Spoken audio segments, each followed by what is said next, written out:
imat, kelompok-kelompok pencaci maki Sada Alawiyin ini, kita akan kasih shock terapi terhadap mereka. Tunggu waktunya.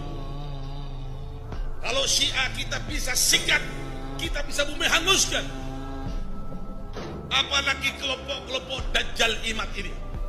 Kalau ceramah berakhlak yang baik, ya, jangan kamu kira pribumi takut sama kamu. Tidak sama sekali. Kalau mereka mau kerjain satu kali saja kamu rubuh habis rata. Kiai Imad kelebihannya punya data, punya teori, punya metode lah. Nah, yang marah-marah ini belum bisa membuktikan kesalahannya Kiai Imad dengan ilmiah, bukan hanya dengan marah-marah.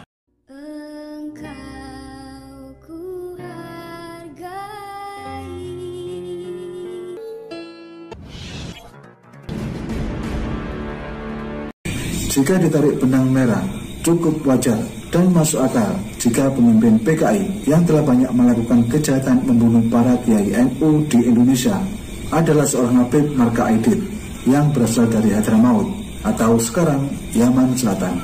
Saya ingatkan kepada para santri, baik yang ada di Jember, atau yang ada di Banyuwangi, atau yang ada di Lumajang, atau yang ada di Probolinggo, atau yang ada di Pasuruan, atau yang ada di Madura, atau yang ada di Surabaya, para santri, jikalau ada kelompok-kelompok iman, kelompok-kelompok pencaci maki Sada Alawiyin ini, pertama laporkan dulu kepada aparat kepolisian. Tapi kalau kepolisian tenang-tenang saja, polisinya tidak mau bergerak, polisinya malah memberikan fasilitas, umpamanya kita akan kasih shock terapi mereka dengan tegangan tinggi. Hei para pembantai KM 50, termasuk para jenderal berbintang yang ada di sana, saudara. Kalau kalian gentleman, kalau kalian pemberani, kapan mau perang dengan kita? Sebutkan tanggalnya, sebutkan harinya, sebutkan jamnya, sebutkan tempatnya. Berapa pasukan yang mau bawa? Kami akan bawa pasukan yang sama. Siap hancur Indonesia. Allahu Akbar. Siap tumpahkan darah. Nanti di penjara gimana? Dan jangan ada anak ibu jadi ansor apalagi banser. Ingetin nih, sampai mampus tidak ada kata banser. Dan jangan ada anak ibu mengikuti ajaran Islam Nusantara. Saya yang bertanggung jawab atas perbuatan laknat mereka. Berarti ustadz bayaran apa? Apa? Apa? Katanya Ma'ruf Amin babi bukan? Katanya Ma'ruf Amin babi bukan? Babi bukan? Abu Hasyim Asy'ari adalah sejarahnya sejarah Kominfo, sejarah penuh kebohongan.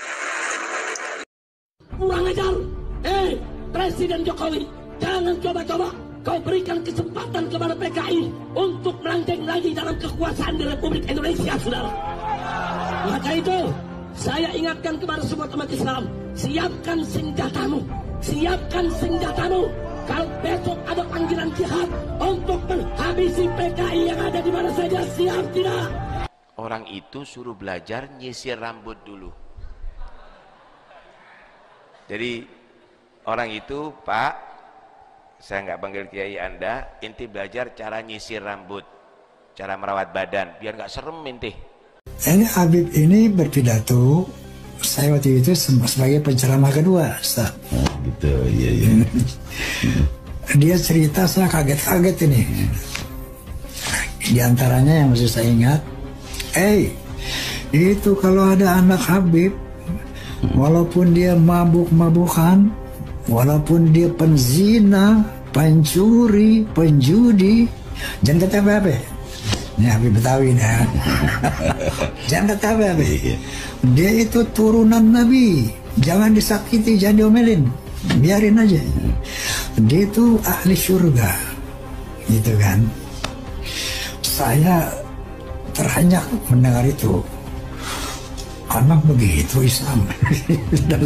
Nggak ada orang mengatakan Habib itu kalau berzina, Habib kalau minum minuman keras dia masih suci. Dari siapa? Disucikan oleh Allah sesuci-sucinya. Semaksiat apapun, sesesat apapun, semaksiat apapun, sesesat apapun, maka insya Allah tidak akan meninggal kecuali husnul khatimah, sebagai bukti firman Allah, wa yutahhirukum tathira. Sebagaimana kita kasih shock terapi terhadap orang-orang Syiah,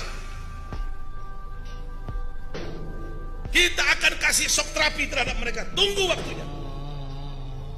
Kalau Syiah kita bisa sikat, kita bisa bumi hanguskan, apalagi kelompok-kelompok Dajjal Imad ini. Kira-kira dibiarkan atau dilawan? Justru kita mah pengen pihak Habaib menegur Habib Bahar bin Smith itu di publik karena bikin onar di publik. Kalau Habaib egois melindungi sesama klan, kami tidak akan berhenti. Jaga kau punya mulut. Bahar bin Smith kalau ceramah berakhlak yang baik, ya, juga Hanif Al-Attas, ya. Jangan kamu kira pribumi takut sama kamu. Tidak sama sekali. Kalau mereka mau kerjain satu kali saja kamu rubuh habis rata. Kiai Imad kelebihannya punya data, punya teori, punya metode lah. Nah, yang marah-marah ini belum bisa membuktikan kesalahannya Kiai Imad dengan ilmiah, bukan hanya dengan marah-marah. Ini adalah peta 400 sebelum Masehi. Hadramaut merupakan wilayah berdiri sendiri, atau lihat warna hijau tua, di mana Hadramaut merupakan wilayah dari sebuah negara berbentuk kerajaan. Ini adalah peta Arabia tahun 1914. Dalam peta Arab 1914 ini, kekuasaan dibagi menjadi 3 negara. Turki, atau dalam peta warna kuning, Wahabi atau Ibnu Saud yang telah melepaskan diri dari Turki, atau dalam peta warna pink. Vilayet atau lihat peta itu merupakan bahasa Turki yang artinya provinsi. Dari peta ini terlihat bahwa Yaman merupakan kesatuan wilayah sendiri yang berbeda dari Hadramaut yang ada di kota Tarim di dalamnya. Artinya, dari peta Arabia 1914 masih sama kondisinya dengan peta 400 sebelum Masehi, di mana Hadramaut masih berdiri sendiri dan bukan termasuk wilayah Yaman. Jadi, Hadramaut, ya Hadramaut, Yaman, ya Yaman. Dua daerah dan wilayah yang berbeda. Dari peta Yaman 400 sebelum Masehi dan peta Arabia 1914, ada informasi kuat bahwa Yaman dan Hadramaut merupakan daerah yang berbeda, atau nama, wilayah, dan kekuasaan yang mengendalikannya. Tambahan informasi mengenai wilayah Hadramaut. Dilihat dari peta Arabia tahun 1914, Hadramaut merupakan wilayah yang digunakan untuk mendukung kehancuran penguasa Mekah Syarif Hasan. Mari kita bahas sejenak. Dalam peta terlihat wilayah Hijaz masih menjadi wilayah kekuasaan Turki. Jika kita lihat sejarah terbentuknya Saudi Arabia, Ibnu Saud melakukan kerjasama dengan Inggris untuk menghancurkan kekuasaan Syarif Hasan penguasa Hijaz. Maka dari peta ini sangat jelas bahwa Hadramaut itu dijadikan tempat konsolidasi Inggris bekerja sama dengan Ibnu Saud yang telah melepaskan diri dari Turki dalam menyerang Hijaz, yang dipimpin Syarif Hasan atau keturunan baginda Nabi Shallallahu Alaihi Wasallam. Artinya apa? Artinya penduduk Hadramaut merupakan pemberontak kerajaan Turki Ottoman, dan ini fakta sejarah yang tidak bisa ditutupi. Kita juga bisa melihat fakta sejarah lainnya bahwa sekarang Hadramaut menjadi wilayah Yaman Selatan yang merupakan basis dari negara komunis dan menjadi satu-satunya negara komunis di Timur Tengah.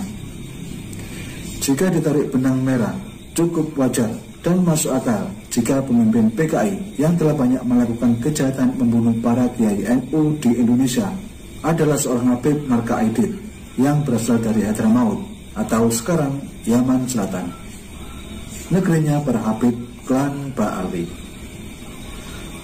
Nama Yaman yang dikenal dari zaman dulu sebagai wilayah Yaman berada di wilayah Yaman Utara, atau lihat peta Arabia tahun 1914, di mana di wilayah ini terdapat sebuah suku bernama suku Al-Houthi suku inilah asli keturunan Nabi Shallallahu Alaihi Wasallam atau Sayyid. Tambahan informasi mengenai Houthi.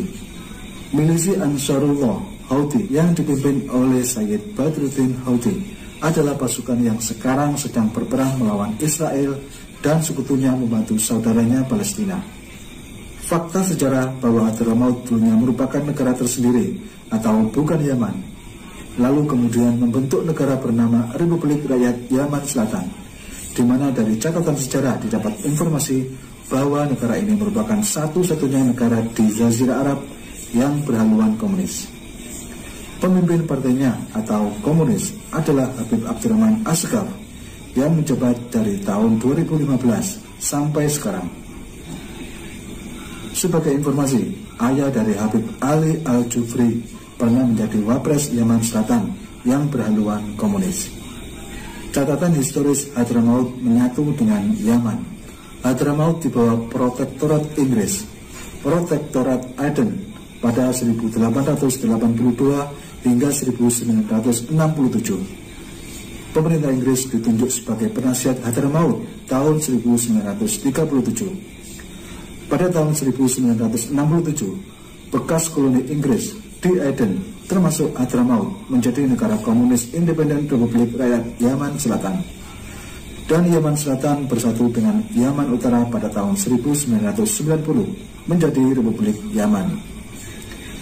Dari pemaparan di atas, maka bisa diambil kesimpulan pasti bahwa Yaman di zaman baginda Nabi Shallallahu Alaihi Wasallam adalah yang kita kenal sekarang dengan Yaman bagian utara. Itulah Yaman yang dimaksud oleh hadis-hadis Rasul. Bukanlah Hadramaut, di dalamnya ada kota Tarim yang sekarang kita kenal dengan Yaman yang terletak di negara Yaman bagian selatan.